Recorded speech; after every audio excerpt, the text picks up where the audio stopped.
জীবনে কখনো কখনো এমন বিদায় আসে যেখানে আমরা হারাই একটা প্রাণ কিন্তু পাই একটা অনুভূতি। হাঁসটা ধরতে গিয়েও হাত কাঁপছিল আমার, মনে হচ্ছিল ও বুঝে গেছে আজ ওকে রান্না করা হবে। আসসালামু আলাইকুম প্রিয় বন্ধুরা, কেমন আছেন সবাই? আশা করি সবাই ভালো আছে। আজ আবার চলে এলাম আপনাদের মাঝে একটি নতুন রেসিপি নিয়ে, দেশি হাঁসের মাংস রান্না।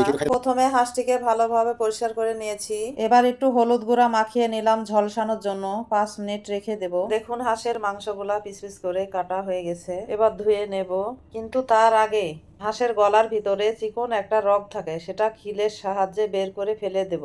অনেকে এটা জানেন না। হাঁসের মাংস ভালোভাবে অনেকবার ধুতে হয়, না হলে তার লোমগুলা থেকে যায়। মাংস ধোয়া হয়ে গেছে, এবার রান্নার পালা। আজ আমি প্রেসার কুকারে কিন্তু হাঁসের মাংস রান্না করে দেখাবো। এবার চুলায় একটি প্রেসার কুকার বসিয়ে দিলাম, পরিমাণ মতো তেল দিলাম। তেলটা হালকা গরম হওয়ার পর কয়েকটা এলাচ, দারচিনি, একটা তেজপাতা দিয়ে দিলাম। তারপর দিয়ে দিলাম কিছু পেঁয়াজ। এবার ভালোভাবে নেড়ে চেড়ে পেঁয়াজগুলা বাদামি কালার করে নেব। পেঁয়াজগুলা বাদামি কালার হয়ে গেছে এবং দারচিনি, এলাচের সুন্দর একটা ঘ্রাণ পাচ্ছি।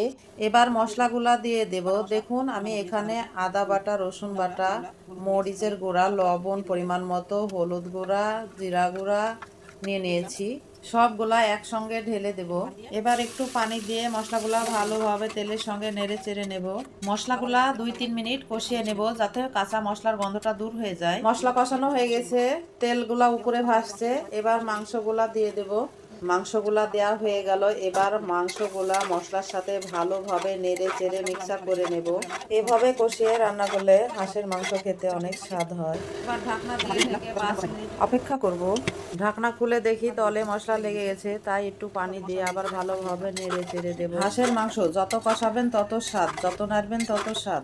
আরো 2 মিনিট ভালোভাবে কষিয়ে নেব। আবার ঢাকনাটা খুলে ভালোভাবে নেড়ে চেড়ে দেব। দেখুন আস্তে আস্তে কালারটা আসছে। এবার কয়েকটা কাঁচা মরিচ আর রসুন দিয়ে দেব, মাংসের ফ্লেভারটা যাতে ভালো আসে। হাঁসের মাংস দিয়ে রসুন অনেক পছন্দ করে হুসাইদের আব্বু। তাছাড়া রসুনে অনেক উপকার আছে। আবার একটু ভালোভাবে নেড়ে চেড়ে কাঁচা মরিচ রসুন মিশিয়ে নেব মাংসের সাথে। এবার পরিমাণ মতো পানি দিয়ে দিলাম। প্রেসার কুকারে একটু পানি কম লাগে। এবার নেড়ে চেড়ে ঢাকনাটা ভালোভাবে আটকিয়ে দেব। 2টা শীষ উঠিয়ে নেব।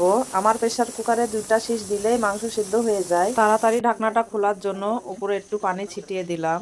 দেখুন খুব সহজেই ঢাকনাটা খুলে গেল। মাংসর কালারটাও খুব সুন্দর এসেছে। দেখুন কত সুন্দর মাংসগুলা সিদ্ধ হয়ে গেছে। আমার ছেলেটাও খুব সহজে খেতে পারবে। এভাবে হাঁসের মাংস রান্না করবেন, দেখবেন থালের ভাত একটাও থাকবে না, চেটে পুটে সব খেয়ে নেবে।